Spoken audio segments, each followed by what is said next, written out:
Limposo akotika kanyoka mombito akotika la mombito lokonga akotika lokonga bakofi bakoshanzaka mokolo moko te alia na motema. La voix du peuple, oh la voix du peuple, oh si tu as bien oh. Vincent Chilouizi, étoile de la presse. La voix du peuple, toujours longueur d'avance. Les informations partout dans le monde. La voix du peuple, toujours actualité na actualité. La voix du peuple, maman na maye, oh yango yo eye. La voix du peuple, avec Vincent Chilouizi, et ça la reine étoile de la presse. Salut fidèles internautes, vous qui êtes abonnés sur La Voix du Peuple, merci pour la confiance et pourquoi pas fidélité, Bozaranango et Panabiso. Merci à Vincent Chilouizi pour la confiance, pourquoi pas Gilles Vazonanonga derrière la caméra, na Moni Bongo, na régie finale, Parousia.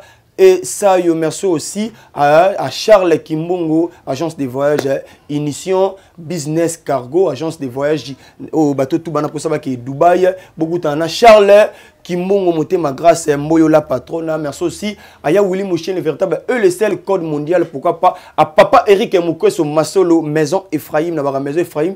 Et ça, maison était capable de payer à qualité, Bamatela bien. Référence, il y a Maison Ephraim, mais encore photo, il y a Pasteur Moïse Mbiye. L'actualité nous impose aujourd'hui. Il y a Rosala Bongona Moussel Nanzambe, où déjà le peuple de Rosala béni. Et pas le prophète Ngefa, Gilles Vasso, d'accord, qu'on fait déjà, il y a ma prophète Ngefa. Prophète Ngefa, Mbote journaliste Kolo apambola yo na biso na biloko ya sika olati noir to ebite reine Angleterre ko fi vraiment donc makambo ko la pambola yo ngadi ngaba chaîne yo lobi à venir eza pona bango. Merci papa ko m'appelle ko la Vesa Chilouizi. OK wana zali professionnel monene Kolo ayeba ko pambola yo mais avant to bana makambo tout to bondela nzambe pour nzambe ya Kolo abiloko nyonso. Tata natiki émission na maboko na yo natiki pe chaîne ya Vincent Chilouizi na maboko na yo ezali chaîne ya munene parmi ba chaîne na minene na RDC PC sagesse science intelligence totiki Congo démocratique na maboko na yo ya we batela pe osunga totiki bunagana bazali ko bunda kuna yawe yo lembaka te obundaki na obosukisaki Goliath tika ete po sukisa barwande bazotungisa biso totiki ba diaspora na boko na yo bango balesaka biso babokolaka biso yawe so kopesa bango bango bapambola biso malgré bakomi maboko makasi lokola bibende beta mwa marteau mike na manzaka na bango efungwama mpona biso tokolia yawe bona kati na hôpital ezala monganga na bango oyo bazangi misolo pesa bango misolo oyo bazali kobota sikoyo Kolo zala sage femme na bango opi bazongisi milimo epai na yo tata na bule nzambe na bikamwa obomba bango na esika na kimia obana na biso mpo sukisa na biso na kombo na tata mpe na mwana na molimo santo amen amen. Voilà, merci beaucoup na prophète Ngefa maman Daniela Mokoko depuis Canada précisément dans Vancouver. Prophète Ngefa Losako otali Chilouizi otali makambo yende makambo prophète Ngefa Losako mpuku aliaka ebende te prophète Ngefa Losako soki tongo elingi kotalana ezalaka ndeke moto abelaka ne soso ya mobali kokoriko prophète Ngefa Losako batelemi lokola bato bosusu ntaba imboko be prophète Ngefa Losako ata kanda ya mopepe ya libumu etobolaka leso mokolo moko te tokele balosako prophète Ngefa Losako ma ya moto etumbaka elamba te prophète Ngefa Losako ata makako atie tioko akotekaka makako mpo mandefu kobima na matama na ye prophète Ngefa Losako. Lilo Voilà, merci beaucoup. On les a dit entre parenthèses, tout la samedi que tu as mis bon prophète Ngefa, boni santé, boni maramunios. Bon, santé aux autres na je peux dire Ngefa za moto ya vérité. Ngefa moto sentiment total naino. Ce que moi je peux dire total naino parce que jusqu'alors tout le monde a changement pinda na no makase ça mena ba kongomanité. On a le sur base anine parce que quand on a santé na yo mboka mais soki social ezate na kolia ndengeni vraiment santé zane na vandi bo siko mo ezo sana zotoka courant ezate siko ko bisanga ni santé yango wana mo yango ezo beta zotoka ngana na santé yango wana bonne évolution église ka passe na passe pour to ba gigete bata gigende ba mona ka bisengo nango biso to ya nzambe ezaka passe na passe Maman Guégué, on venait à solo pour faire. Guégué, c'est solo parce que quand on parle de Guégué, c'est un phénomène ébélé. Matthieu 6, 24, tu ne peux pas suivre des chemins à la fois. Monsieur va continuer la formation, monsieur va continuer la carte Illuminati, le temple franc-maçonnique, la carte de l'église, c'est ce que nous voyons aujourd'hui. Voilà. Hein? Ce sont tous les Guégués. Ils sont là, plusieurs. Prophète Ngefa.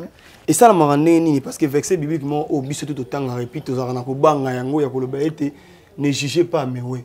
Parce que ça, la marane, binomoko, nabatando ike, bolobanara, kofinga, c'est trop dire, mais ko critiquer, même les comités nabacher, on a bino besoin, on a la possibilité, au jijane, bino, bino. Bon, c'est bon, Pessi yango. Verset Pessi, au yébité, mais n'a pas son verset yango. Somme 105, verset 15, ne touchez pas Mewe, ne faites pas mal à Mewe. Tokamati na Romain 14, verset 4. Qui as-tu de juger mon serviteur? S'il tient debout, s'il tombe, cela regarde son maître car le pouvoir de lui a fermé. To juger bangote. Même verset dans le Nouveau Testament, Elobin Ephésiens 5, verset 11. Condamner tous les effets du démon. On doit les condamner. Oh, Nzambe était toko condamné avec efficacité. Mais que Sami Samosai Nzambe ça trop dit. Les injures dans la chair. Prophète Daniel Alobaki, Matthieu 24, verset 15. Quand vous verrez l'abomination dont parlait le prophète Daniel établie dans les lieux très saints, il faut faire beaucoup d'attention. Parmi l'abomination, on a tous les gens signe attendent la fin. Ça dit quoi? Jésus a commis péché par l'église. Ça dit quoi? Oyamabe toko condamné yango mais to juger bangote parce que Nzambe azara toujours derrière ba serviteur. Voilà. Prophète Ngefa, aujourd'hui, tous ont martelé trop sur le faux serviteur. Je suis personne pour nous juger bango, n'engé Bible lobby, mais qui sont les vrais serviteurs de Dieu? Parce que biso peuple de Dieu to komi ko banga, l'église yango ka to bana ko kende, mais ba détail komi trop entre bino ba pasteur parce que eko pesa moi confusion na peuple de Dieu qui sont les vrais serviteurs au Barcelone Nzambe na bo solo to yeba bango ndenge nini. Bon, Bible le bien trop clair. Matthieu 7 verset 16. Vous les reconnaîtrez par leurs fruits, par leurs œuvres. Même évangile quand Jésus revient bien. Nalobi vrai serviteur de Dieu à côté de l'ox yochede. Comment on a l'ox? Pour les instants il y a internet c'est la Bible la pédition. Oui non, il faut dans un modèle. Hein? Philippiens chapitre 3, verset 17 à 18. Un vrai serviteur d'Agotia à Lumumba, pas sur la terre. Un serviteur de Dieu vrai, à quoi il met la bâton Jean 12, 43, ils aiment la gloire du monde que la gloire de Dieu. Un vrai serviteur était au Kamati, on a Proverbe 14, verset 27. Il doit avoir la crainte de Dieu. Pour nous appeler source et à vie. Pour détourner le piège à démon. Est-ce qu'un vrai serviteur a Nzambe?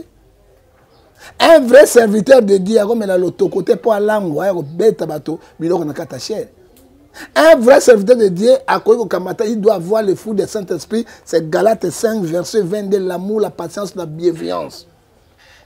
Un vrai serviteur de Dieu, c'est la vengeance. C'était ce que dit la Bible, Romains 12, verset 17 à 18. À moi, la vengeance, d'abord la rétribution.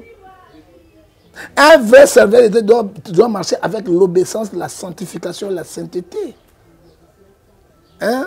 Voilà, prophète Ngefa, ils ont un verset où on a mis mon sein dans Nzambe, puis peuple de Dieu belé, par la confusion, Syriango, Bible et lobby, naebi verset na Bossani, que mon sein dans Nzambe a la deux fois été sur divorcé. C'est comme si bino moko basta dans Nzambe, bosa exemplaire. Matthieu 19. Bosa exemplaire. Nabi, je suis personne pour juger les serviteurs de Dieu. Juste non, vous devez condamner, tu ne juges pas, tu vas condamner les effets. Quand un serviteur de Dieu a comme une base mi balé 12, ça dit faux. Parce que ce que Kamati ne bandela mokili Genèse et lobby, Nzamba saki Adam et Eva se motiver remplacer la terre. Ce que Kamati Bible, il y a David, na Salomon, David avait 1000 femmes, 700 concubinages, 300 femmes, 700 femmes, 300 concubinages, 1000. Et David a qui a 350 femmes. Et vie à David na soukana bon. Vie David soukana Salomon soukana bon. Basi ya bapaya bongo saki motema na. Alors Bible les autres sabiso awa na kati na Matthieu 19. Alors bien autant na 22. Ce qui oboye na mwasi. Oko oboye sauf adité. Ce ko limbisa ye, tu peux le pardonner, le pardonner. So il polingo limbisa ye te oko tika ye. Mais yo ce qui obala mwasi mosusu. parce que au bout moi je suis à liboso mon sous au commettre des adultère na bano bagobota au sani adultère au bali au bomi mariage té na l'état na église na famille té oh union so ça pour na mbongo c'est l'adultère oh ba ça na ba ça ce sont les écobistes hein ils n'ont pas la parole de Dieu ce que tangi à papa okoyoka mawa hein na ndimita ta de serviteur de ba komona nzambe sikoyo tout bien avant on peut faux serviteur parce que mais ce sont les faux serviteurs vous avez exemplaire la parole mais moi j'ai ma femme maman Brigitte nana moi si mo souté au divorce ça peut na divorce té bana na botine bana surtout ça na ye hein ba c'est bogaro quoi biso moi muso na biso té hein bazali hein bazali voilà hein au sommet oh nous ça ce sont des faux qui va mon pasteur avec plusieurs femmes hein donc il y a plein de mokana nzambe c'est un faux pasteur mais tant balobaka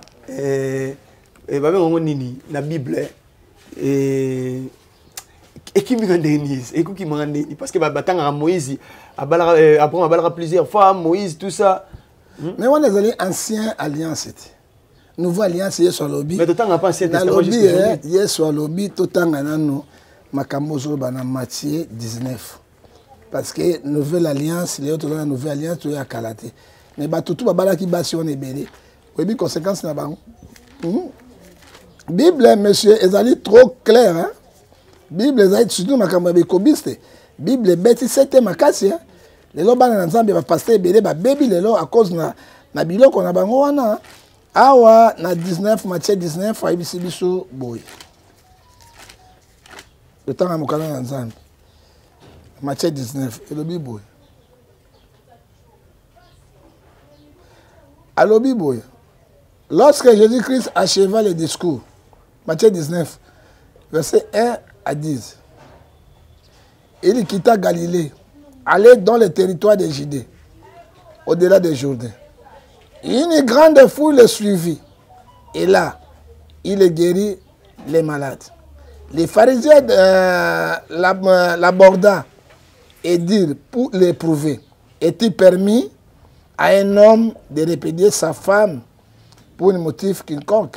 Il répondit, n'avez-vous pas lu dans le Créateur au commencement, Dieu dit, créons l'homme et la femme.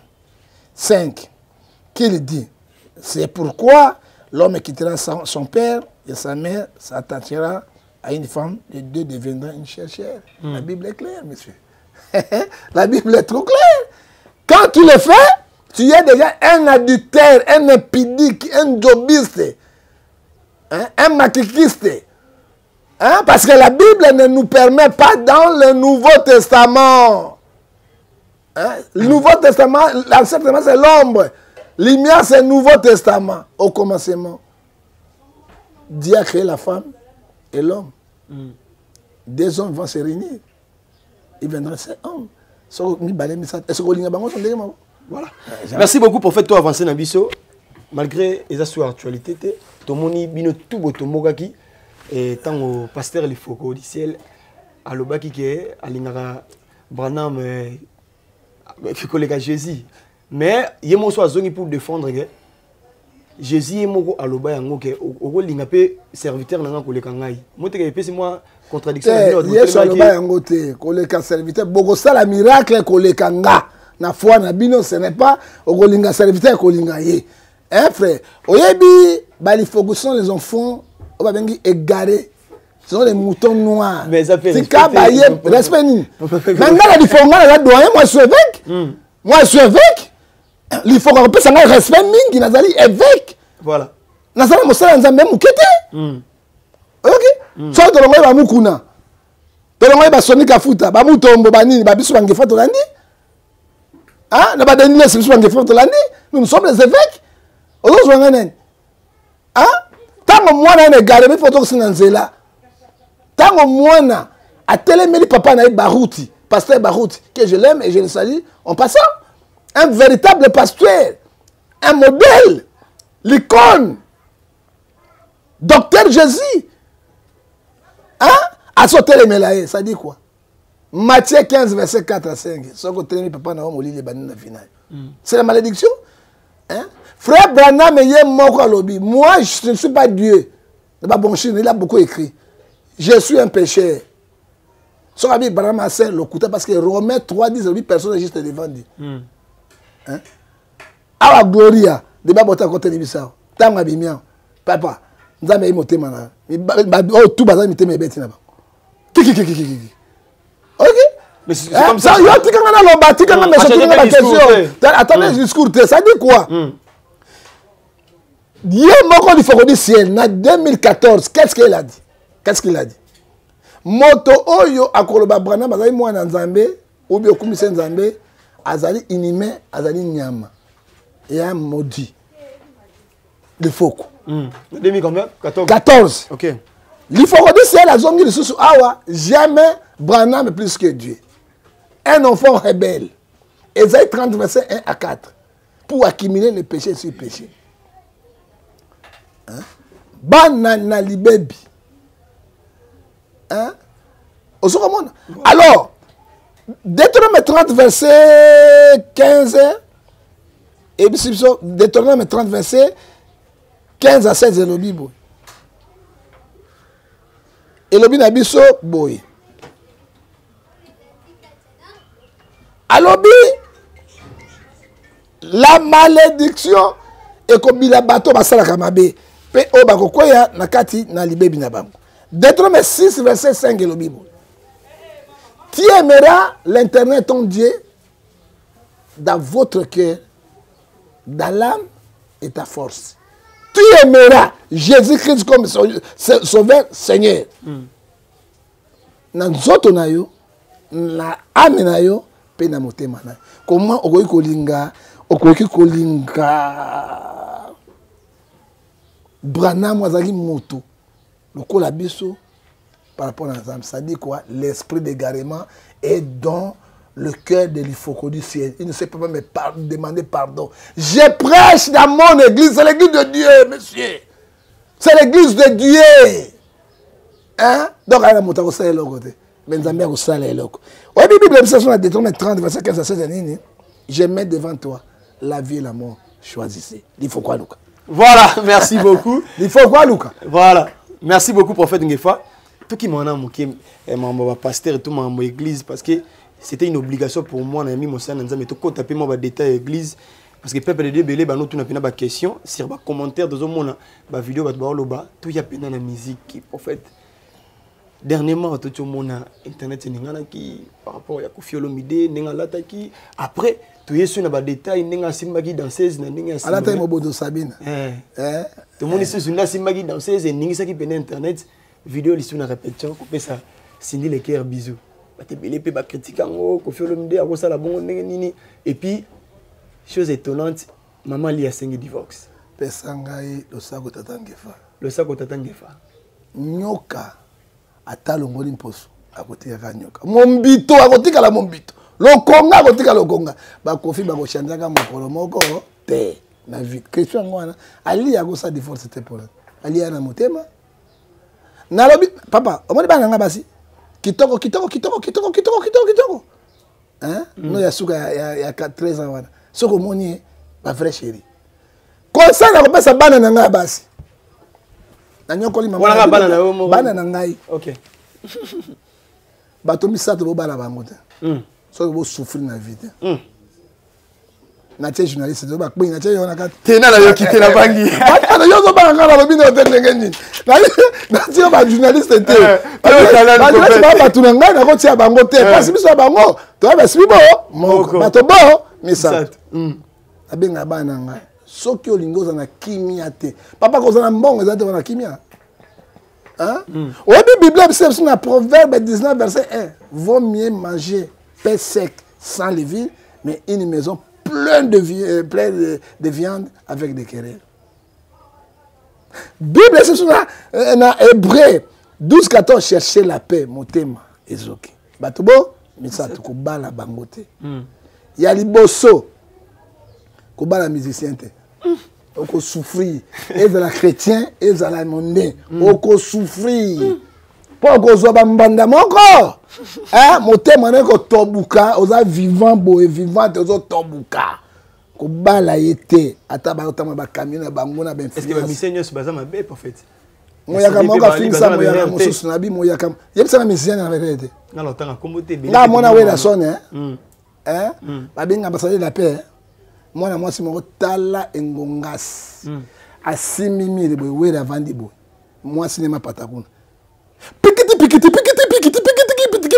Azota apekisa qui te prend. Moi je suis ambassadeur. Baki maka, baki monsieur, baki maka impudicité, baki maka prière à côté mana impudicité et les cas de réseaux sociaux na taille mazolé.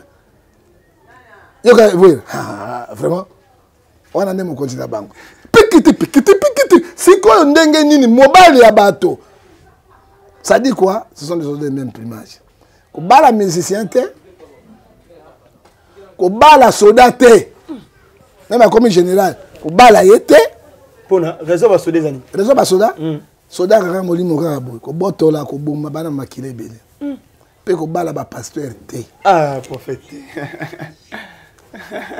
Mais na yebi ko bala pasteur. Na pasteur na kolinga mwana na ngai ya bala pasteur te ya konyokwama. Pose pasteur quoi ba papa baruti. Vernon n'a jamais connu d'autres femmes dans la vie naïe. Pasteur Vernon, que son âme repose en paix. Attends, il a mis balé. Hein? Papa Barout n'a jamais connu une autre femme depuis qu'il a connu un colobo. Attends, il a mis Pasteur Roy Bondo. Tu poses à pasteur, tu vois qui maman na bango, c'est comment la pasteur, t'es bon moi. C'est que moi je suis aussi sain. Hein? Mais na pesi mama nango kimia pour na mosali na nzambe. Hein? Soki bote ça ba divorce. Soki ba yokinga ba kozana kimia. Soki ba yokinga ite, ils vont souffrir. Yango moni alia akangi motema, kangi motema, kangi motema. Alia na motema sosote. Yoko linga pene yo vandi boy pourtant mobali na mwasi na opena ba azo simba ni bali na esminga ngonga. Kweke? Kweke? Yoko sepela nango. Yoko sepela nango. Hein? Cindy a comme une femme mariée officiellement. C'est ma malia. Hein? Soki papa. Pesanga le sac. Le sac au prophète Ngefa. Ndako etangaka. Soko vana rato ko yebe seke sanga de. De la mboule bête. Soko maman batondi. Et puis tous les bango bazawana. Maman ba zone ba souffra na vie. Ba souffra na vie. Et là, moi, si, et loko ya mabe alingaka kabola bolingo na moto. Et loko moi si ya boya na mokili qui ya ndimité. O simba ina parti moko ya sepela na tazo canette aujourd'hui ni boka na nzoto. La femme hein. Mais moto alingi ate longo ko la bisio et sala accident, elle est tranquille, pepele. Yami balé. Et loko moi si ya boya na vie na ye akabola loko ya linga na moto. En fait, est-ce que réseau est un wana et que n'a pas. Mais réseau est un wana. Bijouté pour la syndité. Ali akina ba etonda ki hein. Oui, le cœur de l'homme est torturé. Mobile a tout changé. Hein? Tala ndinga ina soko bazo binaka. Bazo simbaka bo tente. Tu ali azo mona ko sepela ngo. Hein? Siko na zali engonga cité zali ni dendos. Ba mi bali dendos pa kama kaso kwa kwanga. Kai bazo simba dele. Siko zo mona sikali azo na ko sepela ngo. Hein? Alia azana papa na maman na bandeko. Hein papa? O bisto sala ka soni ya famille. Attends ba milliard na yo. Je te donne l'exemple hein. Président Sarkozy. Moi si na ye. O ya balé officiellement. Asanga il divorce pour un président français. Il a tout l'argent, l'armée. Hein? Sarkozy a satisfait na biloko mosusu basi balinga. Alingi ko no bala ni star musicien.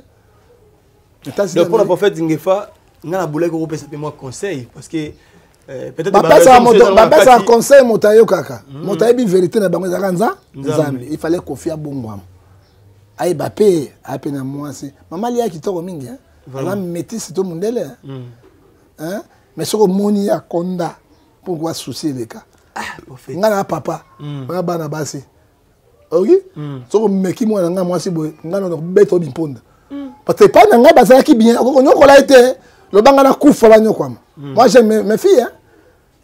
OK? Voilà. Parce que biso ba bot, bino boko ne ba qualité. O ba passe à moi na té.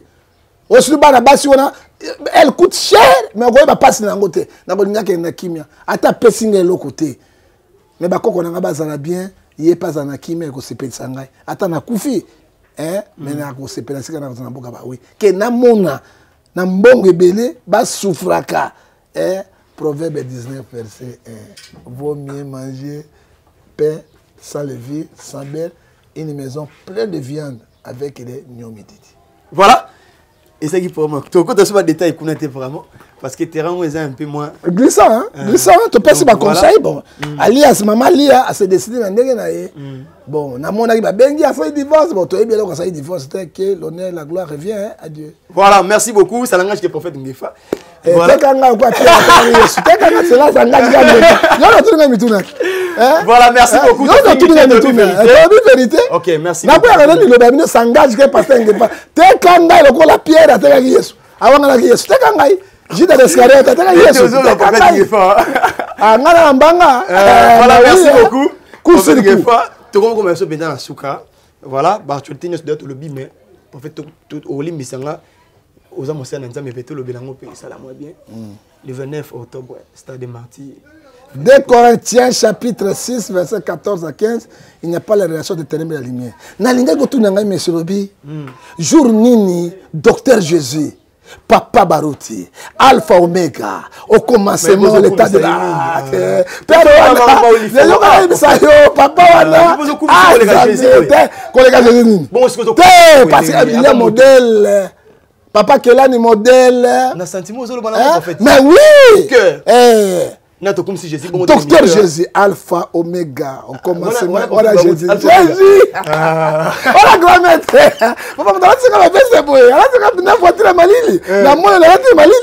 Docteur Jésus, le Seigneur des Seigneurs, le Tout-Puissant, Créateur du ciel et de la terre, Alpha, Omega, étoile brillante du matin, Cocorico. Et tout a écouté. En fait, on a dit relation entre internet et la lumière exactement. Tout le monde il faut la confier au milieu, tout le monde repère les musiciens. Tout le monde appelle posté sauf Joël Francis, autre il musicien Fali dans de France, mais au niveau de la confusion. Le problème est année. Bango tous bazaba ami ensemble. Voilà. Tant que tu es sur internet, nous cette émission, c'est tout le monde qui nous suit. Et dans la Bakonzi, et dans la partout. Rôle et ensemble. Ezali bato mabe ba bongwama vraiment yeso aide pona bato mabe ba kufa yanga tika bango temps ebele lelo yo tozali na kati ya na chant ya Nzambe motu lokola les grands chanteurs Carlito tozana pasteur Dakumuda ba otina mokili lokumuna nani na Nzambe tozana dinda de baboté avec pardonné lelo atiki makambo yo sa kobina akomi kobina na Nzambe ça dit quoi il y a quelque chose ezozala. Mais ce que tu n'as pas papa qui est là dans sa jubilé mon na Stade des Martyrs. Ou tu n'as pas tu corps maréchal corps maréchal Mobutu et comme na Stade des Martyrs mon koni. Au moins on a ta veste qui toque noir pour qu'on s'incline qu'on peut se donner hommage à un chef de l'État charismatique qui a gouverné la République démocratique du Congo ex-Zaïre 32 ans de pouvoir. Mais quand tu n'as fallu à Gobeta Kuna. Mais bien le monde a mission au bohème avant de fallu. Mais bah quoi, bango Bible, le Matthieu, et le Bible Malachie chapitre 3 verset 18, vous verrez la différence. Moi je peux chanter les chansons de Fali. La Dieu dit bon mutu nanga sani quand tu vas caillou. Vraiment. Hein? Et nous ni quand tu n'as qu'à mutu nanga, je ne peux pas le faire. Na tiki Jésus wa. Hein? Voilà. Na tiki wa. Kembo nan kembo kunana no. Ah benga Fali. Merci beaucoup. Ayo kabilo ko zo biba. Benga Fali ko kabilo ko zalia. Na yaki na mawa. Te. Na yaki na mawa. Hazongi na sengo. Hola kisi ya minene. Ah papa tika na emba ndeko. Oyo sokango. C'est difficile on a pasteur a remis mission mais aga mission remis pasteur. Bah oui la kango yango ba sa ba dégâts. Ça dit quoi? Pona koloba yango. Otunga sumituna Fali papa. Donc c'est on a répondre pendant personne valeur. Voilà, merci beaucoup. Ça dit quoi? Pesa papa ngefa le sac. Le sac au prophète ngefa. Ba 4 sacs balé na posa ya mboka te okozinda. Cela veut dire pesa le sac le sous. Prophète ngefa le sac. Ba 4 sacs balé na posa ya mboka te. Boko bolo lolo. Yele santale yonde kundo. Ça dit quoi? Un Jean chapitre 5 verset 19, nous sommes les enfants de Dieu, il faut savoir que le monde de Dieu c'est la puissance du diable. Ça dit quoi, monsieur? Fallait à ça la plaie à craquer. Naïbisio l'homme dit mangai laboratoire et zo sala. Oui, nzambe te. À ça la plaie à craquer. La prophétie tout. Na lobby naïbisio papa. Hier sur la ligne zala Matthieu 4 verset 4. Tangate 7. Satan Matthieu di kolo ngomba. Aïbisa yesu ni. Abi biloko tout ça ni et pesa menga l'or et l'argent guma melanga. Osoka ya mibale fallait que ton ça ça dépend nani. Ponani. Abengi ba jadou ba grand star wana et puis toi nini. Aza ya lelo. Ya lelo. Lelo ko fallait aza lelo. D'ailleurs mtazana makambo. Yena na makambo mikolo adjoa na faire. Obof na hérité watana pati. Ba ko kate botika biloko wana. Papa Oyebi, Hébreu 13, verset 5 à 6. L'amour de l'argent. Contacte-toi de secrétaire. Cela veut dire. Ecclésiaste chapitre 3, verset 1 à 4. Chaque chose a son temps. Botika biloko. Même si on m'a à 2 personnes, 4 personnes. On a hérité. Na lobi héritier te na contre la makamona bango c'est la vérité. Ozomona Oyebi nzambe asala likambo na tango na yango. Ya lobi batiki les pouvoirs na pas bata wenge bapesa ke wenge ngo barenyaka. Na lobi wenge ngo barenyaka lelo. Wenge yango ba betaki bato ça de martyr ba betondaki ça de tondaki ba redémarrer monde sima na bango tout polele ça de tondaki ngobila nda ton ça de wana gouverneur gentil ngobila voilà merci beaucoup prophète Ngefa Tossi Sinabiso voilà merci beaucoup mais prophète Ngefa une dernière question olinga faire ma casse c'est comme si voix angélique mais pas dans stade quand faire chante, c'est comme Carlito qui chante. Prophète Ngefa comme Nasuka, une dernière question. C'est comme ça qu'il a fait mingi prophète. Na linga faire mingi parce que elle a une voix angélique comme Carlito. Hein? C'est comme Carlito quand faire chante même à Kamoyanzambe, aux hommes chair de poule. Et ça chair de poule parce que awa les plus grands chanteurs Papa Mbakufa Pepe Kale Akoufa, Rochero Taboulé Akoufa, le plus grand chanteur, un musicien mondain, c'est Ferregola. Un musicien chrétien, c'est Nani Oyo et Kalito Gola. Il faut dire ça, il me dit que. En fait, mais faire partie de mentir, il y a un Sanae par rapport à voir nos lobbies. Non, on va faire Atikanan. Atikanan. Allez, qui ça? Concurrence les Arabiens. Atikande connaît ça là. Tout le monde a mais malgré tout on connaît pour tout ça à Bangote. Voilà, merci beaucoup. Tout comme l'épisode Nasuka, mais tout l'année du début jusqu'à la fin. Bah commentaire na vidéo ça là tellement qui te prophète Ngefa tout comme Nasuka. Message n'a pas pris de vos amis ni MTP ceux peuple de Dieu Ali Kaka Ephésiens 5 verset 16 racheter le temps quand les jours sont mauvais. Et deuxième message Ezali na Romains 14 verset 1 fait accueillir ceux qui sont faits par la foi ne discutez pas des opinions. Mokili mabe, soit tout l'année bango tokozenda. Bakanga motema, celui qui persévérera jusqu'à la fin sera sauvé. Et pour Nasuka, je donne la salutation à maman Nangai, en Suisse, la plus belle femme du monde jamais vue, Batondoko et Doxy, et Tojo, Namobali Naye, Papa Ngefa Barthélemy, Nzambea Pambolaye, et Papi Ngefa, professeur de la SAP, Bijou Ngefa, Mungala ya Solo, Bale, Okelengalibala. Ton père, si Mbote Lissousou, na premier soutien de la ville, Ngobila Paka, Nzambia Pambolaye, la maman de maman. La PCP Mbote Lissousou. Maman de maman, pas yaoutika la maman de maman. Maman ni maman. Maman di maman, quoi maman. Et on a des moukoula ba mère nyos. Nzambia Pambolaye. Voilà. Parce que Zali Beza Toulouse, journaliste intellectuel, intelligent, Nzambia Pambolaye. Na PCP Mbote na bato tout ba ina Ngefa. Et ko zape malamu. Kolo Pambolaye to na litimoko ka libération Congo tolinga Congo koleka.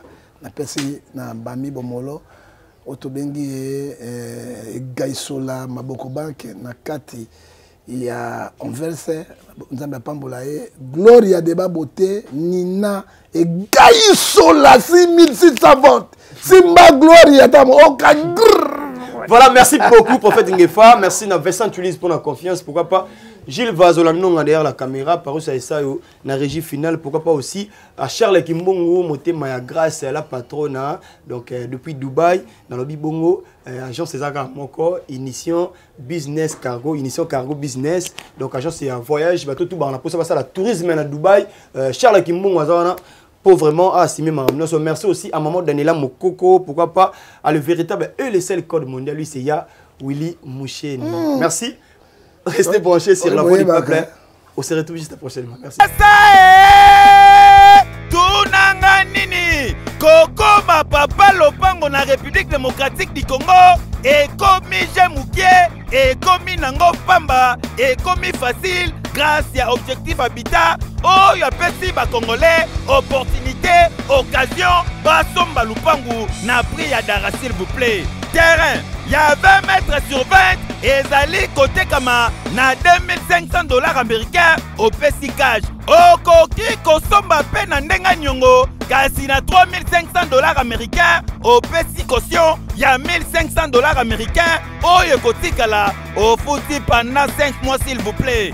Welisa ozo lopango na yo na cité mama Monseka cité ya sika na maluku ezali bongo mapangu cadastre borné pe sécurisé ezali sans condition au PC 225 $ américains loko la frais administratif ba miselio mikanda nyoso au komi papa lopango na Objectif Habitat tembesila po ba tubakoma ba bayer exemple nango yango yo tala nde tikuna pangu yango wana tala wana parfait ne yango ema metala ba kuna déjà bata déjà mi kuna clôture en tout cas na moya lelo soki ozali toujours locataire c'est que eza yo moko po occasion yango yo welisa osomba lopango na yo na komi na maluku yo pe okoma kolo lopango obeta sifflet na Objectif Habitat somba lopango okoma papa lopango ekeyo oui Objectif Habitat. C'est vrai que la classe est la différence, mais cette fois-ci, la classe en chair et en os à votre disposition. Et c'est là à travers le Flat Hotel Tenasia. Le Flat Hotel Tenasia met à votre disposition des appartements équipés de chambres et suites avec un confort moderne. Une salle de fête moderne pour toutes sortes de manifestations, anniversaires, fêtes de mariage, réunions et autres. Pour ceux qui adorent la restauration, il y a un restaurant VIP à votre disposition. Un night club pour les amoureux de l'ambiance responsable. Un service traiteur de renom. Et pour ceux qui adorent rouler en sécurité et en luxure, le Flat Hotel Tenasia met pour vous une location des véhicules des marques. Le Flat Hotel Tenasia se situe dans la commune de Lingwala sur l'avenue Kalembelembe numéro 256 à 2 minutes de l'avenue Libération ex-24 novembre.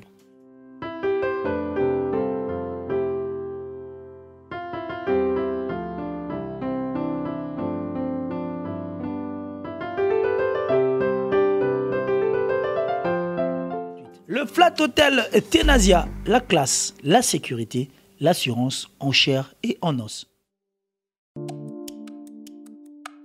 Mbote na biso bandeko, ngai docteur Pichu Tondele, naza pharmacien en formation, naza formation na université à Kinshasa na faculté à pharmacie et puis nasali ba master na niveau ya université Marien Ngouabi pe na niveau ya Canada na transformation des agro-ressources et puis préparation de cosmétiques thérapeutiques naturelles. Nazali ko œuvre dans laboratoire CRMTA ou ezali laboratoire médecine spécialisé dans la production de phytomédicaments, c'est-à-dire qui c'est à partir ya banzete na biso ya Congo. Qui c'est nyonso o bozomona awa na CRMTA et subir essai toxicologique et puis essai clinique ou ça la différence na biso na tradi parce que et subir quand même moi étude et puis qui c'est o eza na CRMTA ils allaient homologuer le ministère de la Santé, c'est-à-dire ils ont l'autorisation qui a mis sur le marché le niveau de Mboka et puis les bandes de Mboka. Qui si on produire la CRMTA et puis qu'on n'importe quel médecin partout à travers le monde. Dans le laboratoire CRMTA, nous avons deux branches, branche cosmétique et puis branche médicaments. Dans la branche cosmétique, nous avons dulci au collagène, pour ça il y a un sérum, un savon, pour un traitement il y a un tampon, banduta, ride, poche et puis cerne. Nous avons d'ici réparateur, pour ça il y a un sérum, un savon, on peut associer gel douche, pour le traitement ya ba bouton et puis qu'on réparer le poisson na yo. Tout ça na délci cheveux, ko sale lango, huile nango, na shampoing nango pour le traitement ya ba cheveux abîmés, ba cheveux o et baby, ba cheveux colorés, ezali ko botisa suki noki et puis ezali ko retarder repousse ya ba cheveux blancs. Tout ça pe na parfum na biso o to sali à base ya ba nzete na biso ya Congo. Spécificité nango ezali ko kitisa yo stress na kati ya nzoto. Na branche médicament tozali na méamycine sirop comprimé ou ezali kis na biso ya ba mib ba levure eza anti-poison ezali ko traiter ba problème nyonso ya libumu. Tozali na kis na biso diazostimile ou ezali ko traiter ba différentes formes ya impuissance sexuelle, totangi éjaculation précoce, dysfonctionnement érectile, manque ya libido, azoospermie. Tozali na kis na biso zingenalis supo na comprimé ou ezali ko traiter ba différentes formes ya hémorroïdes interne na externe, ezali ko régulariser pe cycle ya ba mama. Tozali na kis na biso sensifos ou ezali kis ya malaria présenté sous forme ya sirop na comprimé. Tozali na kis na biso méamycine crème ou ezali ko traiter ba différentes formes ya maladie ou ya ploposo, ba mycose ou esalaka na makolo ya bana mibali, maladie ya mpesema palata epai ya bana na maladie mosusu ya loposo. Tozali na diazolex oyo ezali ko traiter ba différentes douleurs climatismales, ba douleurs ya mokongo, paiement, ba allergie au pollen. Ezali pomade oyo tongoli kombo ya papa na biso tondeli diazolo. Tozali na méamycine crème ndenge na tamaki. Tozali na allium oyo ezali kisi na biso ya tension, ezali ko traiter hypertension. Tozali na borex oyo ezali ko bomisa système ya ba papa, ezali ko komisa yango mulai pe monene. Tozali na menga kisi na biso ya makila oyo ezali ko zongisa makila na bato oyo baza na problème ya anémie, quel que soit son type ya anémie. Et puis tozali na tisane Dr Maxon oyo ezali tisane na biso ezali ko traiter ba myome, ba fibrome, kyste ovarien et puis basi oyo baza na problème ya bota. Tozali pe na diabétine oyo ezali kisi na biso ya diabète et puis tozali na anti-poison na biso oyo ezali ko neutraliser poison na kati ya makila.